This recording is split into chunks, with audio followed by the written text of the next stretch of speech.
Okay, here we go. Yay! Welcome to Nourished. I am really stoked to be sharing this workshop with you guys. I have been receiving a lot of questions and inquiries from leaders, entrepreneurs, business owners that are currently experiencing a bit of a transition in their life and in their business. And I figured, why not just bring all of those questions into one workshop and share it in one space that will best support you in this time of transition, wherever you are. So I'm going to be going over, what a threshold is. I'm going to go over rituals that will support you, the difference between rituals and ceremony, and then guidance on how to craft a ritual that will best support you in a threshold or in the transitional phase. So before I do that, I'm going to introduce myself for all my new faces. Hi, I'm Ashley Dufresne. I am a channel, energy alchemist, and ceremonialist, and I support empath leaders in aligning with their soul's vibration and rising to the highest expression of themselves and their life's purpose. I have been a channel my whole life and been refining my channel for about a decade. My background is in clinical mental health. My degree is in psychology. And so I tend to be more logical with things. So as I was experiencing my gifts and sensitivities as a child, I looked to psychology and neuroscience to try to understand what was going on with me. And so that was actually what led me on this path of finding rites of passage and ceremony, because I worked in clinical mental health facilities and guided young adults in their rites of passage in a horticultural holistic therapy facility. And so that's where about 7 years ago, I've been doing ceremonies, been a ceremonialist and rites of passage guide for 7 years. I've been doing clinical mental health for about 8, 9 years now. So, or I guess it wouldn't be clinical anymore, but I've been working with mental health for about 7, 8 years now. And I just recently, in the last 5-ish years, started blending my spiritual practice with my professional and formal education with psychology and neuroscience to create a more holistic approach to personal empowerment and living out your purpose in your best life. Because I found that in my work in the mental health industry, although I was working in alternative therapies, horticultural therapy, art therapy, rites of passage, I found there was just this spiritual aspect that wasn't touched on, that we couldn't really touch on in the industry because of, well, there's a lot of rules and regulations. So I felt very restricted as I was working in that field. Like I couldn't, like my throat chakra was blocked. There was a lot that I couldn't share and say. And so I stepped away from the industry to do my own thing. And I found that the results have been just incredible. Being able to really channel for people and dive in a new perspective while being trauma informed and pulling from my background and my science to support people in undergoing their rites of passage into their purpose and the mission that they're meant to be leading and how they're supposed to be helping people. So it's a little bit about me. When I'm not working, I'm playing outside. I'm a rock climber. I love to adventure and explore and frolic like a fairy and, do weird stuff in the woods. So it's just a little bit about me. I think that picture is a good representation. Like if I'm by the water, I'm going to go run up the stream, even if I'm wearing a dress, and explore it like a little fairy would. Okay, so enough about me. A little bit about me. So today is what we're going to dive into. We are going to dive into understanding the threshold, understanding what the threshold is in regards to your purpose evolution within your life, and actually more specifically within your business and in your purpose. We're going to be discussing the difference between rituals and ceremony. Those words are often used as the same word, but they're actually different things. And so I'm going to actually differentiate those for you here so you're able to understand them better and use them appropriately in a way that is going to best support you in transition. I'm going to be talking on the key aspects for rituals in transition while you're in the threshold, some aspects that should be included in your rituals and creating rituals so that they benefit you and support you instead of hold you back or trigger you into a spiral out of control. Something that's going to actually support you moving through this transition and guiding the way. And then we are going to go into ways that you can extract the most out of the threshold, really soak in all of the richness in this transitional phase of your life and business.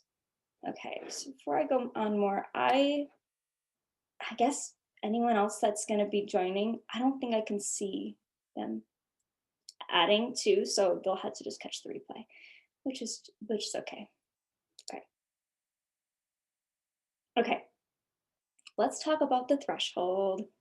It's a big buzzword now. I'm seeing it a lot. I see people talk about the threshold. And so I want to just like actually break down what it is and where it comes from and like, yeah, what it is exactly. So the threshold is the liminary phase in a rites of passage. It's the space in between. It's after you separate from something and it's before you incorporate into your next thing. So it's a really uncomfortable time. It's super uncomfortable. It's intended to be. There's no way to make the threshold easy or flowy or like peaceful. It wouldn't be a threshold if it was. The point of a threshold is the uncomfortable aspects of it. It's the fact that feels like you are walking unstable grounds where you just don't know where your foot's going to be going next. The way I like to imagine it is like walking a lava field. I don't know if you've ever walked a lava field. I used to live in Hawaii and on the Big Island, and the lava fields were really scary and sketchy. And it's like black glass that at any point you could just fall through. And that's kind of how I imagine the threshold. It's like you're walking really unstable grounds. It's a lot of uncertainty, heightened emotions. It's pretty like, it's a time of questioning and going inward and reflecting and asking the deeper questions of like, okay, who am I now? Who am I to be? What am I calling in? And so it's meant to be a time of uncertainty and discomfort. It's actually the discomfort of it is the power of the threshold, because if it was comfortable, we wouldn't leave it. And as you see here, you don't want to be in the threshold forever.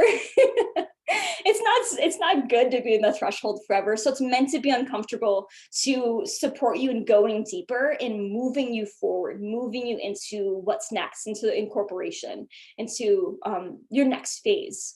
And so as that regards to your business, this can feel really uncomfortable too, especially with, your business. Like this is your business supports the fundamentals of your human needs. That's security, money, it's your sense of identity. And when you're in the threshold within your business, that can really stir up a lot of stuff. It can feel like, let me see if I actually talk about this in here.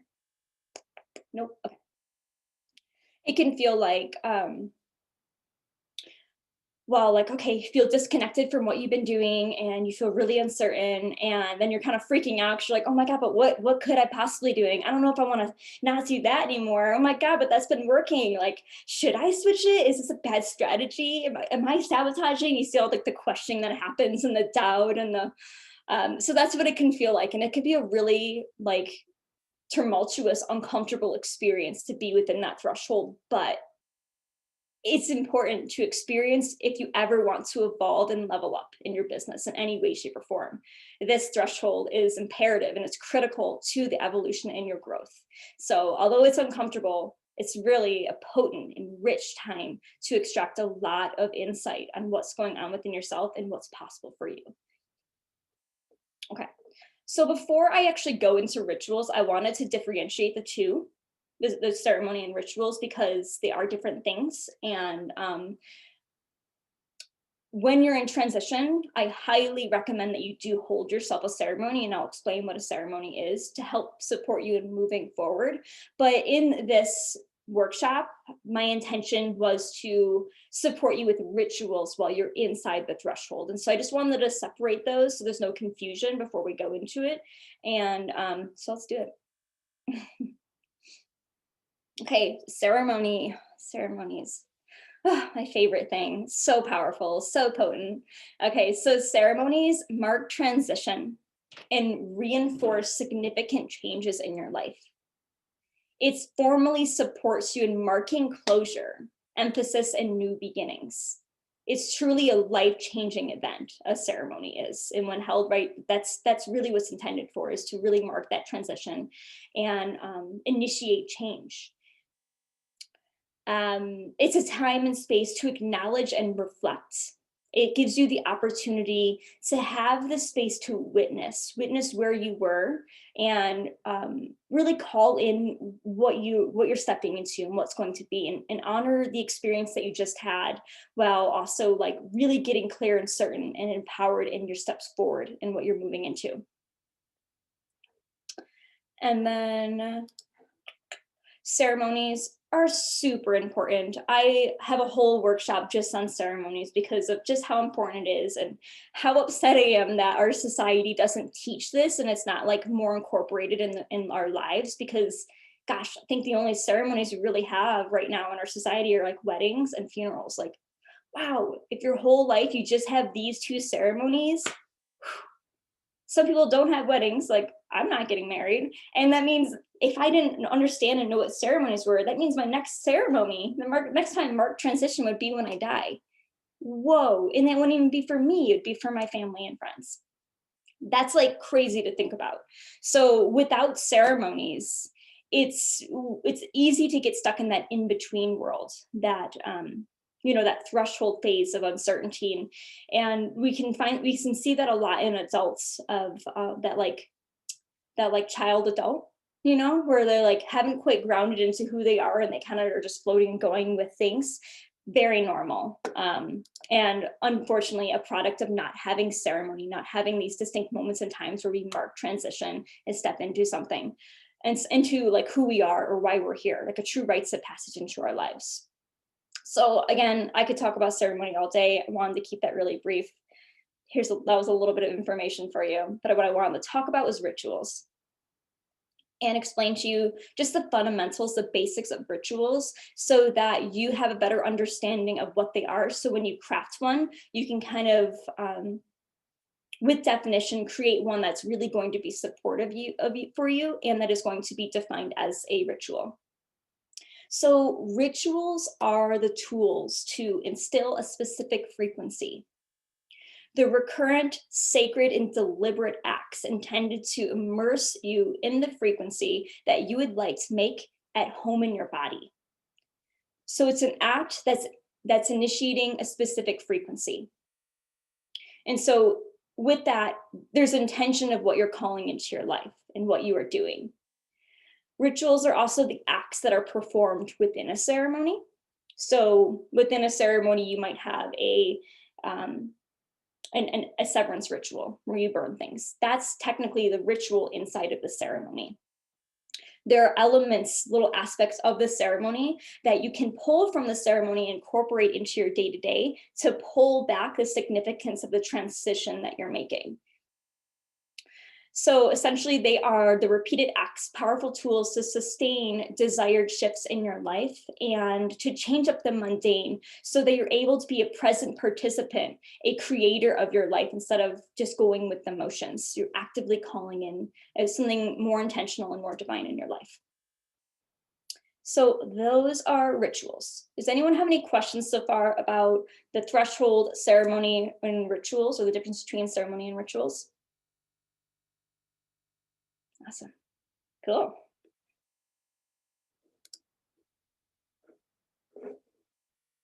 Here we go. Okay. All right, so now, oh, this is so good, you guys. We're doing so good on time. I'm so glad. I tend to just like ramble, and I feel like we are staying focused on this. Yes. Okay, so let's speak on the aspects of rituals for the threshold, the things that you should incorporate, and also misconceptions of rituals in the threshold. So actually, before we go into the aspects, I want to speak on, if you've been following any of my posts on this workshop, I've spoke about this already, but I just want to reiterate it for anyone that hasn't seen those posts. But typically what happens is when we go into the threshold, It's not really this like knowing moment when we walk into our threshold. It's like as soon as we separate from something, we're in the threshold, we're in this in between space. And so we tend to want to cling to what we've done before and what has worked before. So the rituals that helped us in our last chapter, we're like, oh, well, those worked before. I like those. I'm going to pull those right here. I'm going to need those right now. Like, I need to feel better. Like, I am freaking out. Let's try this old ritual. And then it doesn't feel good. We tend to feel like resistance to the rituals we've been doing. We feel this disconnect from ourselves, our practice. And then we try to force ourselves to have some discipline because we feel so out of our body and out of our experience that we're like, oh my gosh, I need to get grounded. I need to create some routine, some ritual. And that creates a lot of guilt and shame because in essence, the threshold is a very uncertain time. And it's meant to be more open and less linear and less certain. And so when we try to force the structure inside of a threshold, we reject it because it's really not naturally the energy of a threshold. And so then we start feeling guilty. We're like, oh my gosh, why can't I just stay consistent? Why can't I just do my daily practice? Why am I feeling so much resistance to my old rituals or these practices or my meditation or spiritual practice, whatever it is? And the reason is because the threshold is meant to be a time of exploration and adventure, not a time of routine and discipline. You see, we seek towards routine and discipline for comfort, but the threshold is uncomfortable. It's meant to be uncomfortable. Isn't that kind of funny? But it's our natural response. Like, oh my gosh, I'm feeling super unaligned. I got to get back to my rituals. I got to find a routine. And truly trying to find yourself a routine is actually going to just perpetuate that spiral of misalignment because you're trying to force something that's just not going to work. Does that make sense? Okay. So I wanted to have that little like preface before going into aspects of ritual because I don't want you to immediately go, okay, I'm going to find the ritual that I'm going to do consistently and it's going to be my routine inside the threshold and it's going to be great. Yes and no. We'll go into it. Okay. So first and foremost, most important thing ever, super important, as you see. The side note, super important. Okay. Calming your sympathetic nervous system and activating your parasympathetic nervous system. This is like vitally the most important thing to do. Like I had mentioned, the threshold is a very uncomfortable time, which means it's triggering. Our nervous system is like in that fight, flight, or freeze or fawn mode. We are heightened. Our senses are heightened. We feel unsafe. Our fundamental needs aren't feeling like they're being met. Like we're in a trauma response state. And so we can't really do anything else until we work on regulating, like supporting us. And so this is like by far the most important thing to be including in any ritual or creating a ritual around within a threshold period. If you did nothing else but just this thing, you would be good. That would be enough. Often, for whatever reason, this is not people's first step. People's first step is to try to like force something, some kind of structure and figure things out and like look at it more intellectually and like solve problems. But that kind of just triggers more of this, a fight or flight mode, like when we go into analytics and trying to solve a problem, that is a fight response. Okay, well, I need to solve this. I need to fix this. I need to fix this. That is the response of your sympathetic nervous system. And so the goal here is to activate your parasympathetic nervous system to calm you. So some ways to do that. Use your senses. So whatever ritual you create, let it be with using your senses, whether it's listening to music or visualizing, like seeing something. Tactile, like touching, is a really big one. That is just like one of the best ways of calming your nervous system and activating your parasympathetic nervous system. Touching your lips is a good one. The reason is when you touch things and you're present with touching, it automatically, go ahead and try it. Go ahead and everyone just like touch their lips. And just notice the sensation of you touching your lips. Now, do you feel calmer? Isn't that cool? That's a really unique one because there are so many nerves on our lips, so it happens a little bit quicker. But any kind of ritual that incorporates you using your senses and touching things, like getting into your body, maybe that's touching plants, or maybe like digging into dirt, or maybe it's like you just cuddling up in a really soft blanket and being present with touching that blanket. Those are all ways of supporting your nervous system, and you're allowing yourself to be in your body and feeling safe, because that is the number one goal, is to feel safe. Because although the threshold is an uncomfortable time and it's full of uncertainty, it's important to also remind yourself that you are safe. Even though it's uncertain, you're safe. You can trust yourself. It's okay to be here. The second thing is breathing. It's a great way of calming and stimulating the parasympathetic nervous system. Note on breathing, um, if you are a survivor of trauma, it's really important that you don't do a breath that is like breath of fire, like a very stimulating breath, because that actually triggers a trauma response. If you aren't a survivor of trauma, you can use that to help stimulate your vagus nervous system. But there is a distinct difference with people who are survivor of traumas and their vagus nerve. Their vagus response is different. And so doing that kind of heightened breath is actually not going to be serving you. So instead, do some kind of like, lower deep belly breath. That's a great way of relaxing you, or moving your breath through your body, like starting at the lower part of your body and moving up. Or you can do one of my favorite breath techniques, which I call the energy circulating breaths. And imagine your breath is circulating your energy around your body.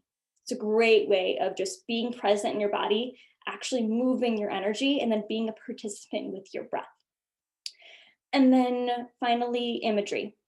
Did I spell that word wrong? Whatever. Okay, imagery. There's a couple things I want to say about imagery.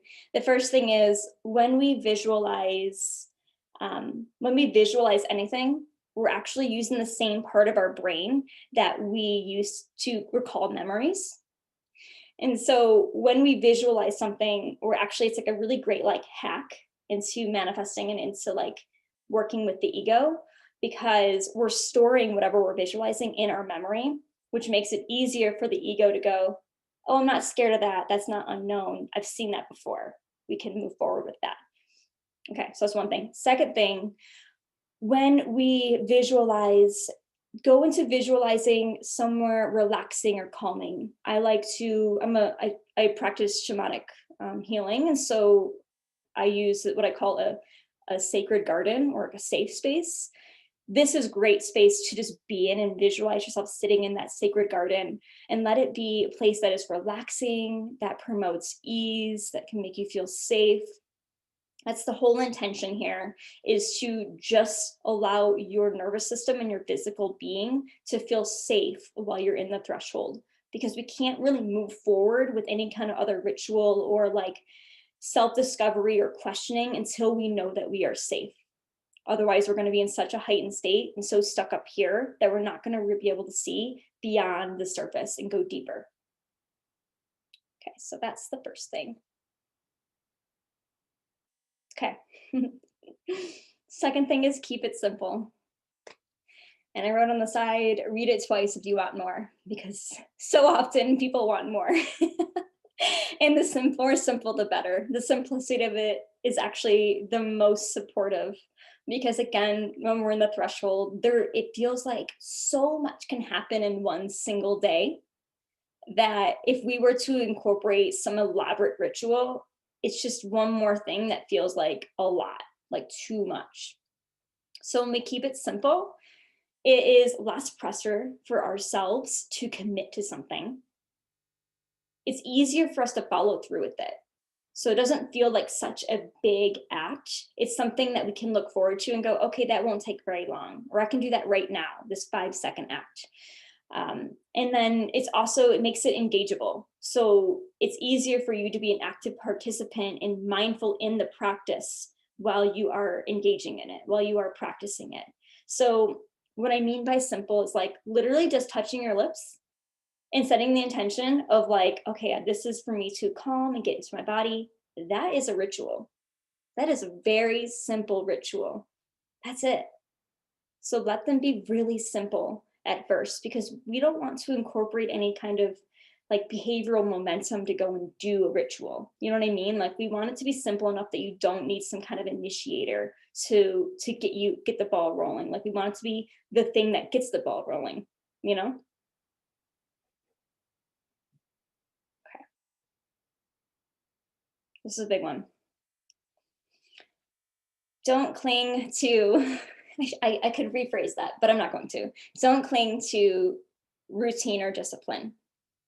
I'd mentioned this before, that this is our way of like, the self-healers, um, the coaches, we're like, okay, well, we know that if we set our eyes on a goal and we just do these things, then we'll get to that destination, right? It's like our natural response to everything. We're like, all right, well, I just have to like create the schedule for it, create this like, step by step, and then I'll get out of the threshold and get there. The thing is, if we cling to routine and discipline, we're actually setting ourselves up for failure. It's a really easy one to understand, like, oh yeah, I'll just like flow, no big deal.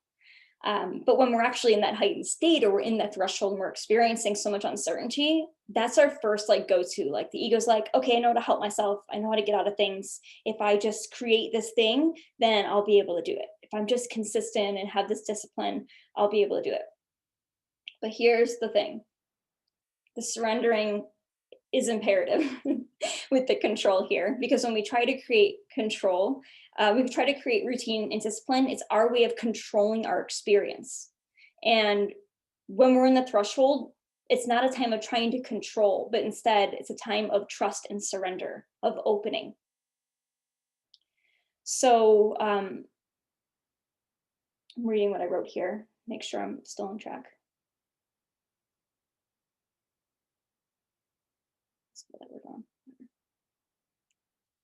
Okay, so with the discipline and the routine, if you release that expectation, you're actually going to be able to help yourself get into a place where you'll be able to eventually create routine and discipline. It's kind of like a catch-22, but it's like when we want to control something, we create so much restriction around it that we actually block ourselves from obtaining it and calling it in. So when we surrender that and release our control on that, it opens us to the possibilities. And so instead of entering into this threshold or being in the threshold and thinking about like, oh my gosh, it's just so out of control, I'm so uncertain, I can't even trust myself right now, what I want, what I think, what to make the wrong decision. Instead of viewing it as this like really dark and uncomfortable and uncertain time, switch the narrative. I still want it to be uncertain, but let's change it. Let's shift the vocabulary there to adventure, to exploration. Adventures are always unknown, right? But there's a different element to it now. You're going in with it with this playful eye, and actually I'm going to be going into that in a minute. So when you catch yourself in that control, the best way to counter it, I actually think it's in the next slide here. Yes. Okay. The best way to counter it is to invite in curiosity and play. So don't take it so seriously. The only two ways to counter the ego are with curiosity and play. If you want to get out of your head and into your experience, tap into curiosity and play. It's the only things that the ego can't argue. The ego's like, oh, we're just playing? Okay, no big deal. Oh, this is just an adventure? Cool. Okay, yeah, let's play. Let's have fun. Let's just see what's going to happen. But as soon as we're like, all right, we got to do this thing and it's super uncomfortable and I don't know, and then we're like, control, control, control, control. I don't feel safe, right? So whatever kind of ritual you incorporate, let it be infused with the energy of curiosity and the energy of play. Let it be playful. I'm going to make sure I didn't miss anything here.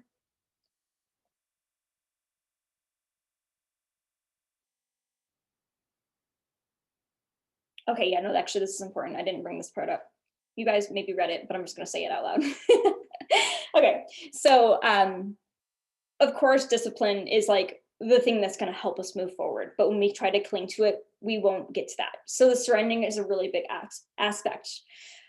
The whole point is is to find the rituals that are going to support regulating you and bringing you back to yourself so that you can start opening up and receiving the guidance and moving forward. If you are feeling resistance to a specific ritual that you've created, it's okay. Don't force yourself to do that ritual. Just recall the intention of that ritual. So let's say you had a regulating ritual, one that you were getting into your body, where you're stimulating your parasympathetic nervous system. Let that be your intention. Like, okay, well, I don't really feel like doing deep breaths right now. So instead, I'm going to just touch my shirt and just notice what it feels like. Just notice the fabric, or just like hold my cup of tea and feel the heat. You know what I mean? So do a different practice that's going to have the same intention of the ritual that you're feeling resistance to. You're technically still being disciplined and consistent. You're just doing it in a more compassionate way, which is really key to the threshold, is that compassion and gentleness. Okay, so going back to play and curiosity. Like I said, it's the only way to manage the ego. It opens you up to possibility and nuance. This is so big because the whole point and intention of a threshold is discovery, is questioning.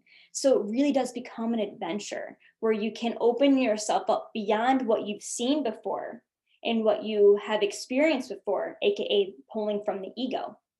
And instead, you're opening your eyes like a child new to the world, where you get to explore and experience and be open to the possibilities, where you get to call in and open your channel to nuance, or the channeling that is going to guide you into what's next, what's going to support you in moving forward. It's also an invitation to be in joy and wonder. Yeah, the threshold is uncomfortable and full of uncertainty, but so is childhood. Right? Like, it can still be playful and wondrous, and you can know nothing. And that's great. It's a really great perspective and place to be, instead of being scared and uncertain and feeling like everything's going to end and collapse. Instead, just invite in that play and that curiousness, that wonder, and allow that to guide you. Allow that to be that moving force, instead of the thing that's kind of controlling you and trying to keep you safe, but really just like hiding you from your experience at the threshold. Okay, yay. How to extract the most richness out of your threshold. Okay, so we are moving on from aspects of rituals. The reason I didn't give any specific rituals is because I don't want your ego to cling to something specific. I want you to reclaim your power in your practices and your rituals, and incorporate these aspects and create something that you feel called to, that you feel drawn to. Because if you just do something that was handed to you, that you're like, this might work, and there's no like soul connection with it, you're going to feel that resistance to it, and then you're going to perpetuate that like guilt shame circle of like, oh, why am I not doing this? I should do this, the judgments. So that's why I just kind of gave you this broadness and like maybe some examples of things, but I actually want you to create your own ritual, because it's going to be more meaningful to you, and it's going to be easier for you to stay with it and let it support you. Okay. How to extract the most richness out of your threshold. So everything I'm about to share here is definitely secondary to what I shared above. Like, please support your nervous system, open your eyes to curiosity, let it be simple, release your expectation and judgments. Those are like first and foremost. This is kind of a little bonus. Like, once you do those aspects, now you can kind of dive in and extract more richness from the experience. Does that make sense? So don't try to channel your soul before you regulate, basically, is what I'm trying to say. Okay. So channeling your soul. How you can do this is creating a ritual that opens the pathway to your subconscious. This is so great. This is so good. Because when we're in the time of uncertainty, like I had mentioned many times before in this talk so far, we want to pull from our ego. Our ego wants to go, oh my God, I have to protect you. But the ego only pulls from what we have experienced or seen before. And so when we incorporate a practice that helps us infiltrate our subconscious mind, we're actually allowing ourselves to go beyond the ego's reaction and start creating our own narrative in our subconscious that will support us in moving forward. It's the same energy and the same practice that allows us to go into our subconscious that actually allows us to get into a deeper space beyond our conscious mind and open us up to be a clear channel of our soul. Okay, that's kind of a lot. Bear with me. Let me see if I have anything on it. Yeah, cool. Okay, so as you dive into the subconscious, or when you incorporate a practice that allows you to go beyond the conscious level, it allows all parts of yourself to be heard. And this is really important when you're in transition. Even if it's just in your business, we all know your business is an extension of you. It's an extension of your life. So every aspect and every part of you should be included in that decision making and in that movement, because often it's a part of you that might have some resistance to what's next. And so when we open up and go beyond the conscious level and dive into our subconscious, we're giving ourselves the opportunity to have every part of ourselves heard and hear where the resistance is coming from. It's also an opportunity for us to open up beyond our own personal experience as a human being and tap into our essence and channel in our soul's guidance.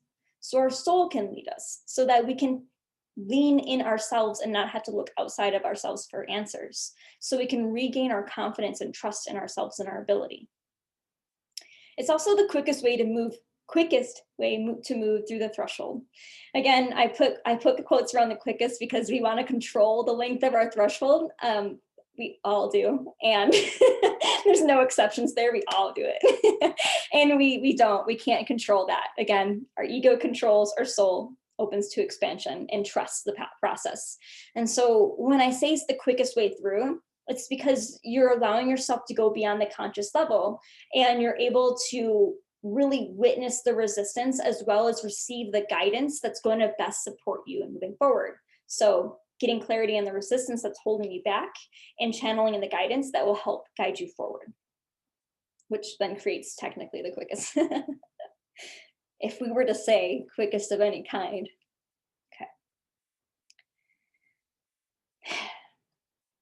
This is a big one. Being witnessed in a threshold is so important. We're so used to doing everything ourselves, but when we're in transition, when we're in that luminary phase, in that in between, there's so much coming up. I mean, like every day feels like a whole journey because of how much stuff is coming up and how much we're experiencing. It's like profound epiphany after another. And when we're in a space where we're being witnessed, it's an opportunity for us to process our experience and also have mirroring back to us from others, mirroring back what we said in a way that maybe we wouldn't have been able to hear it before or understand it. Those mirrors are like, I mean, that's what makes a rites of passage. Rites of passage is being witnessed in something.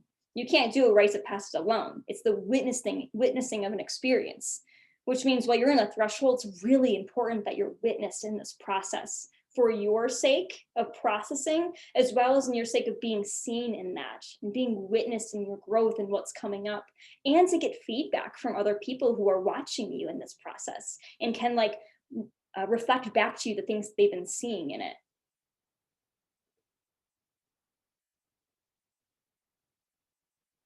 Guidance. This is a tricky one. And so I want to first say, when you seek guidance in a threshold, you may want to ask for the answers. And a space holder, a trained space holder usually won't give you the answers, which is good. But when we go and seek guidance, it's like, okay, well, what do I do? That's not going to help you. That's not the kind of guidance I'm talking about. That answer comes from within, but the guidance that I'm talking about is receiving that mirroring, that support, receiving those reflective questions, having that space holder or channel. I know that's something that I do for my clients is I can be an open channel for them to ask questions and receive guidance from their guides, meaning it's not me in what I think is good. It's coming directly from their guides, which means it's never going to be more than they are supposed to know. And it's never going to be taking from their experience. It's only going to be enriching it and shining some light on something they probably already know. They just maybe were blind to it. And to have that mirrored back to them kind of takes down that blinder and is able to open up that inner knowing that you knew all along, but now that you're hearing it reflected back to you, it kind of opens it and reinstills that truth within. It's also really powerful to be guided in ceremonies and rituals that are designed specifically for you by a professional ceremonialist. So, as I said, I have been doing this work for a long time. And I do invite my clients and students into creating their own ceremonies because it is really powerful to create your own self-generated ceremony and ritual, but also in times of uncertainty and like total, like, I am just in it. It's really nice to have that space where someone guides you in something that is using and is informed with all of the elements that are going to best support you in extracting the most out of the experience and allowing you that space and opportunity to have your own personal reflection within it. So it's powerful to have the tools provided for you while giving you the space to do your own empowered work within. And of course, be held. It's really hard for space holders to be held. It's hard for empaths to be on the receiving side because we're so used to being the giver, being the space holder, being the one that's like, oh, you have a problem, come to me, I'm here. To actually be on the receiving side is hard. It sounds like it'd be easy, like, oh yeah, I asked for help. Oh, I have a business coach, I can ask help for this way. But when it comes to like being in times of uncertainty, it brings all sorts of stories up because our identity lies with being the one that holds space for others in transition. So then it's like, oh, wait a minute, who am I? Me? Like, oh, that's not a good investment. I shouldn't have space held for me in that way. I can do it myself. I've done it myself forever this long. I can do it myself. And the thing is, if you want to extract the most out of a situation, you got to go beyond what you've done before and allow yourself to experience a bit deeper. And having space held for you and being held in that and being mirrored and witnessed and supported as you're in that experience, that is how you can get the most out of a situation. That's how you can extract the most, because we can only go so far alone. We only have our own brain and our own experience.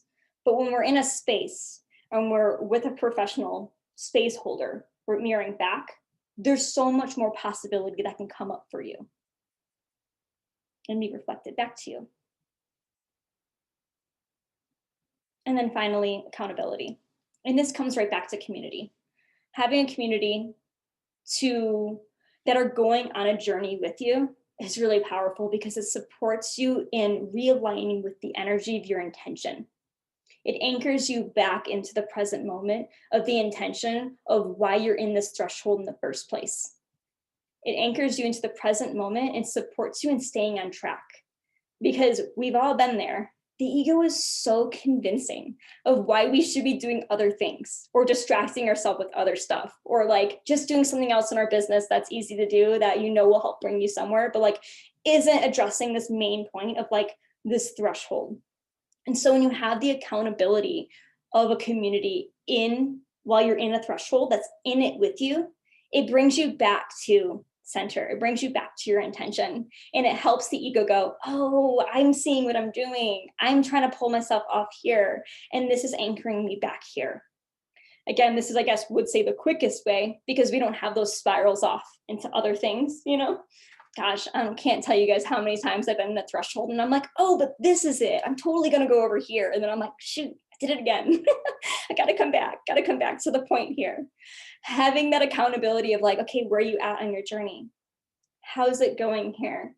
What came up for you this week? And having that distinct reflective time for you to process your experience really does support you in extracting the richness of the threshold. And so this container that I'm speaking of, all these elements of extracting the most out of the threshold, this is soul wisdom. This is my newest mentorship program that I have crafted for empath business owners that are looking to gain clarity on and clear the space so that they can see the clear picture of what's to come in their purpose. The difference between this programs and other programs that I have is this is meant to be simple. Everything I offer is super in depth, and I know Latoya is based on like every course of mine, and so she can attest to just how deep everything is that I do.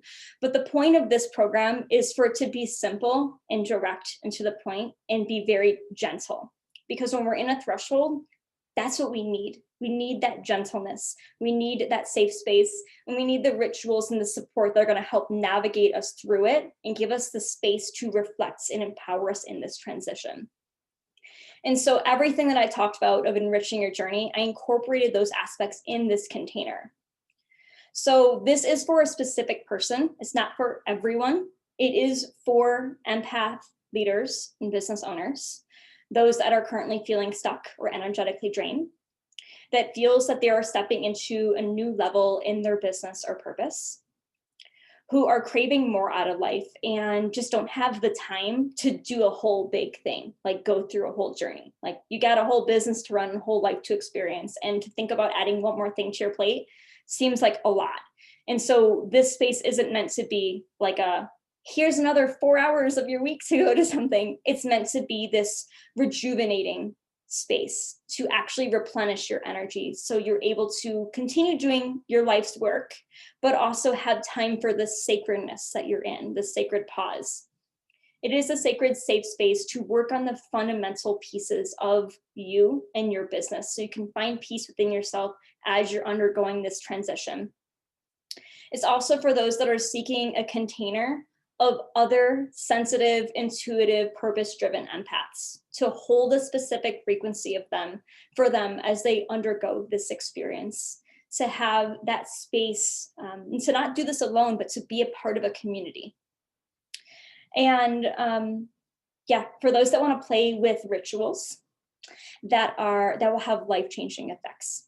The rituals that I have inside of this course are amazing. I've had little blurbs on them on my website about them, and they're perfectly crafted to the stages of a threshold to help move you through. There are rituals, and then there are actually 2 ceremonies that you'll be guided in as well to support at distinct moments in the program that will help actually move you forward. So the intention again is really a replenishment, but also an reignition of your trust within yourself. So you'll be developing your intuition and creating more profound connection with the universe and your spirit team. You will be clearing and severing that veil that has been dimming your light. It will clear the fog of the pathway of what's to come, so you can feel a little bit more confident in what's next and support you in getting grounded and laying the foundation of the deeper healing and the soul expansive work that comes from the threshold. And you will make space for yourself. Often in a threshold, we want to avoid this work. And although this seems like very like, oh, well, duh, it's making space for yourself, this isn't like a natural response for healers and leaders. We want to make that space for others and then distract ourselves with other stuff that's more productive in our business to like strategically help us. But the fact is, for us to evolve into our next level, it's imperative that we take this space to heal, to reconnect, to develop our spiritual gifts, to really awaken our next level. And that can only happen when you step aside and give yourself that space to do that. We can't work our way into it. We need that space. So you also in this space, I'm going to be incorporating, or I have incorporated in the content, honing your intuition and communicating with your higher self and your spirit team. You're going to be connecting with your soul and really channeling in your soul's wisdom and feeling confident in honoring that soul's calling of what's next, that deeper calling pulling you forward. You'll be learning rituals, of course, and implementing practices that will lead you back into your power and the next courageous step in your leadership of your business and in your life. And of course, you're going to feel confident because you're going to be clearing what has been holding you back in the fog of uncertainty to clearly see what action steps to be taking to follow that soul's calling into what's next. So as you see, this is truly a sacred pause. And I put in here the little ritual kit. Okay, so this container, typically a container working with me in this intimacy where you get one-on-one time with me, a one-on-one session, the trainings, the exercises, the crafted ceremonies. This is an over $3,000 course. Every other way of working with me is a multi-four-figure investment. And this course channeled in at a price that blew my mind. And even my online business manager was like, that price seems a little low. And I'm like, I know, but this is what channeled in, and this is what it's going to be. And so everything that's included in this 6-week course is actually, for right now only, is $555. This will be the only time that it is that price. It will not be that low again. It's a killer deal, especially because the ritual kit alone is $100. A single session with me is $400. And that's not including the weekly support with me on weekly calls where you get one-on-one time with me. You get the community space, you get the trainings, the reflection questions, you get the guided rituals and ceremonies. Yeah, it's like, I don't think I've ever made more of a steal program ever. And I definitely, this is for this round only because it's my beta run, and I like to make my beta rounds a lower price so I can make it more intimate and make it more personalized. And so the next time I run this, it will definitely be representing, or be more, the price will be more accurate to the value that's in it. So there are, I think, 5 spots left. And this offer will only be until for 24 hours. So that's tomorrow at 4:00 will be the end of it. The doors will be closing. So yeah, this is the last opportunity of it. I'm going to be opening up the space now for questions. Is anyone, oh, I didn't even say, Soul Wisdom, the doors close on the end of tomorrow, but we don't officially begin until December 13th. The reason being is because I'm sending out this ritual kit here.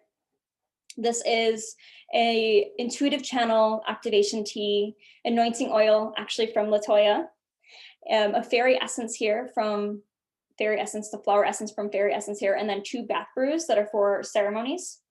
I'm sending that out ahead of time so that you have those things before we even begin, because in module 1, you're going to be given a ritual where it will include a couple of these items in your ritual kit. Okay, I'm going to open up the space here for questions. Any questions at all? You guys can raise your hand or you can drop them in the comment box.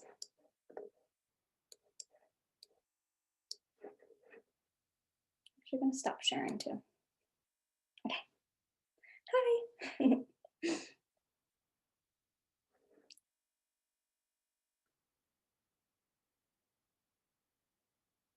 Oh my gosh, was this only an hour? No.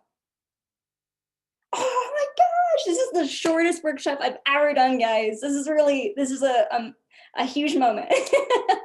Thank you for being a part of this. Oh, I'm so stoked. Oh, that was beautiful. Thank you so much, Latoya. If anyone has any questions at all, yeah, you can comment or you can unmute yourself. Okay. Hi. Hi. It's so lovely what I joined. I just seen it, a couple of hours ago. And when I joined it, will you send it to Denmark? What'd you say? Yeah. Would you send it to Denmark, the package? Oh yeah, I have, there's someone in Poland right now signed up and then someone in the UK. So yeah, it will. Okay. And timing would be adjusted to, wherever happening live to our timing, because today is a bit late here. Today is 11 o'clock. Now it's midnight, actually. Usually my calls are about some live where it just, it's very late if that's the timing what we do now, and I prefer to do it earlier. My calls are usually earlier. I like to, before setting a time, I like to get everyone's input of what time range works best for them. I usually do between 1 and 3 p.m. Mountain Standard Time. So usually when my calls are, but the way that I set up the calls are, if you cannot join live, I have a form for you to submit your questions. So I will channel on those questions or answer those questions on the call, and you can just watch the replay if you're unable to join live. Okay. Yeah, thank you. Yeah, great question.